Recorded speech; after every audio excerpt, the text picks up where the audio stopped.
个留学过音乐老师李宏彦，10当前无意中行入台语的世界。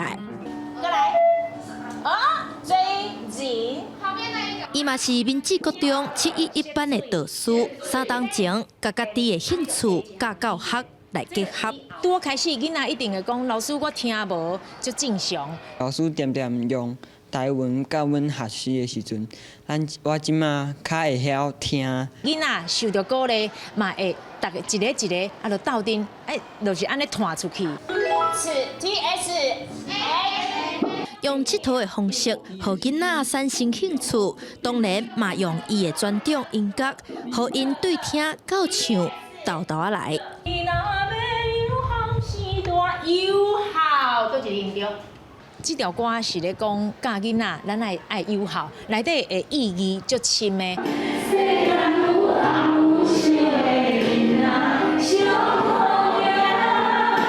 李宏彦讲，会经台语歌来教唱，上主要是要互因体会台语的语调，嘛借歌词解说意思，互因介意唱、介意听。教囡仔会晓唱，其实囡仔足巧的。你只要互伊常常听、常常听，语言还是歌拢共款。上好是看会当影响到因的父母，做伙甲流失的母语吹转来。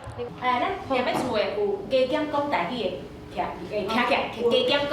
现场调查，规个班一半囡仔踮厝内无讲台语。李宏彦讲，伊以早就咧想，既然学生囡仔一天有一半时间踮伫学校，不如就开始用台语参学生讲话、教课，中昼嘛看台语新闻，嘛用台文写联络簿啊，长期落来嘛有袂歹的成果。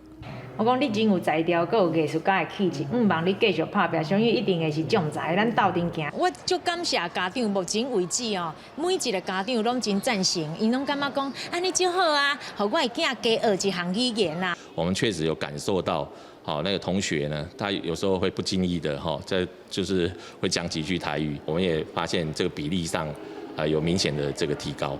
名词有啥物呢 ？Beauty。use 用途。因为对于台语教学的热情，去年伊得到新北市教育局的本土语言绩优教学人员奖，这对本地是音乐老师的伊来讲是足大的鼓励。安尼渐渐伫伊咧生活中，咱讲浸水式的教育，一天一天豆豆来，一定会。有真好的结果就对啦。记者陈雅文、林旭凯，新北市报道。